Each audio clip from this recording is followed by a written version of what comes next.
Welcome to the zone, Stalker. It is a ruthless, brutal and heartless place, where death waits around every corner. You better get comfortable fast, because you don't know when your next step will be your last. There are many other survivors like you out there, giving their all to make the best out of their situation. Some roam the zone alone. Others found strength in numbers. Whichever side you choose, whatever you do, keep your finger on your gun and prepare for the unpreparable.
For me, impossible.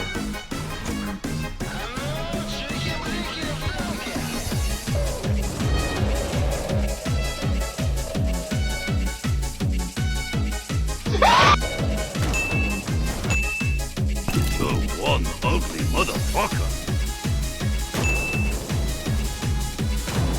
What are you aiming at?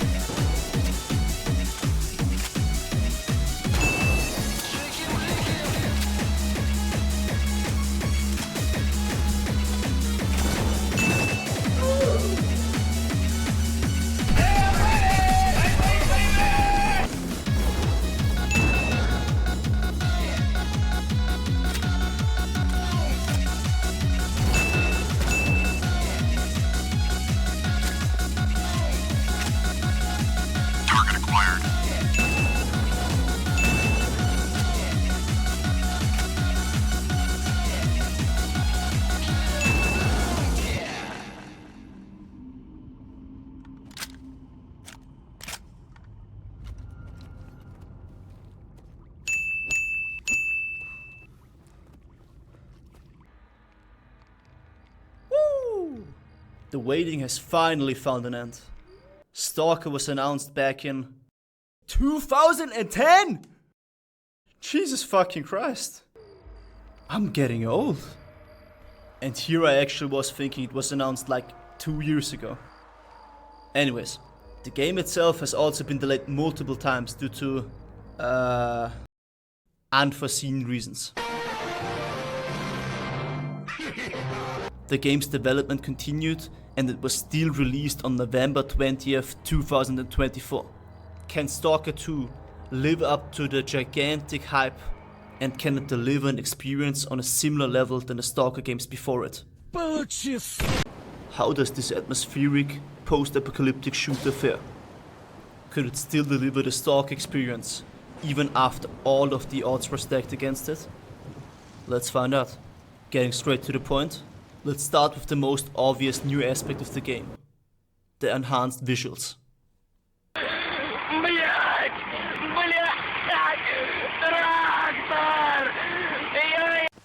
It is amazing to see that Unreal Engine 5 gave the developers the means to bring their creation to life.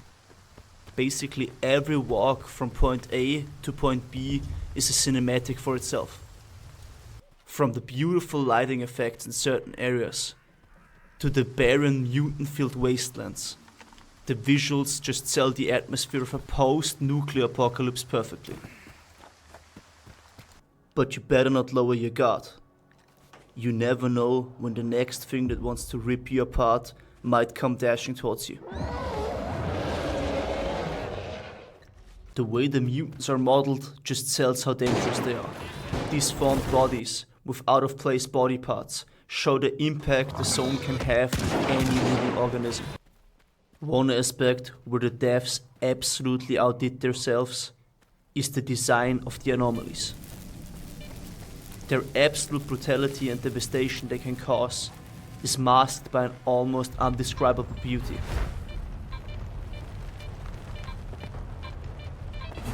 Yo, cut the tape, that's the wrong clip, man. From the fire anomaly that starts off as a small flame bursting from the ground, just to unleash an inferno onto anyone stupid enough to get close to it, to the acid anomalies that create the impression that the zone itself is trying to slow your progression down in certain areas, just to name a few. Their devastation is felt immediately when coming into contact with them, but I just simply can't keep my eyes off them. The visuals are combined perfectly with their sound effects to create a truly unique experience when facing anomalies. The ability to look at found anomalies makes the hunt for them even more rewarding. No longer will you see a PNG image of a cool looking item in your inventory. You can actually look at it as a 3D model. Seeing them float in your hand just shows their power. Let's come to the next, a bit shorter chapter of my video. Let's talk about the user interface. Что это, блядь? А ну нахуй. Фила, блядь. Адидас, нахуй. Тойота. Ёбаная мать. It is absolutely what you'd expect from a Stalker game. The tried and true Stalker UI. They did add some minor things to the already well-established UI. For example, the detection meter on human enemies, which I absolutely fucking hate. For me, it just kills the suspense so much. One of the key factors of the earlier games was not actually knowing if they're still looking for me or are the enemies already on their way to finish me off. This added a guessing game where you'd have to choose between your suppressed, most likely weaker weapon or your loud assault rifle or shotgun. The hunger symbol is a simple way to show your hunger progression, yet they just removed hydration entirely. The Skyrim-esque compass is also a cool addition to the game, even though it's coloring itself differently to show if you're in combat or not is meh, but that's nothing mods can change. Now, let's talk about the one thing you will be doing the most, apart from walking. Shooting. Let's get to combat.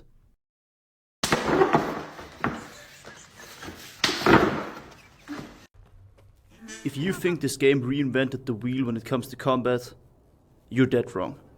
To the game's defense, nobody asked for an absolute overhaul of combat. Human enemies still lock onto you through the tiniest gaps and use their almost falling apart guns to hit you from over 2,000 meters. This actually reminds me of something.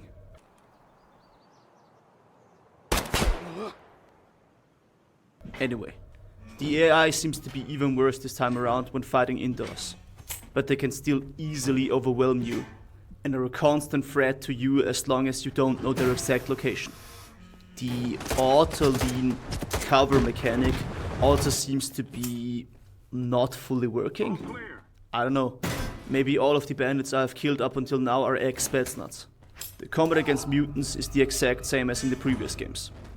Managing your stamina to maximize distance, using high ground to make it impossible to be hit by small enemies. The gunplay feels even more rewarding than usual this time around.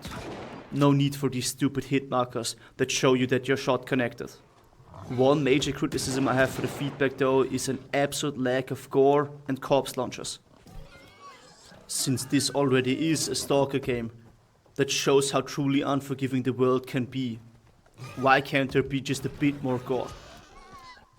the opening scene of the blind dog dying showed this effect off perfectly.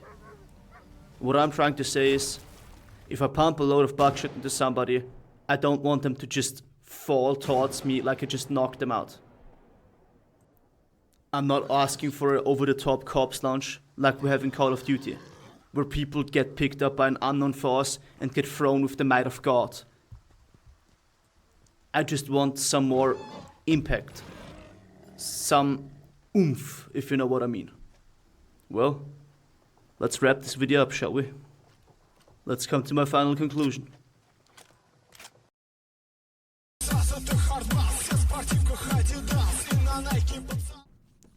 The state Stalker 2 was released in is more than just serviceable. With an insane amount of content that is just waiting to be explored, and a world that can easily grip you for hours upon end.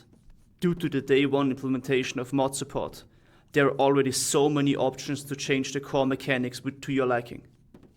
Stalker 2 has delivered on almost all fronts, and the devs are still pushing the game towards perfection after release. What can I say?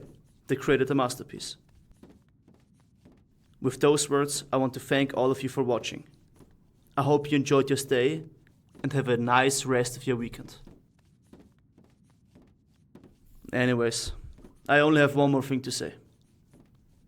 Watch yourselves out there, okay?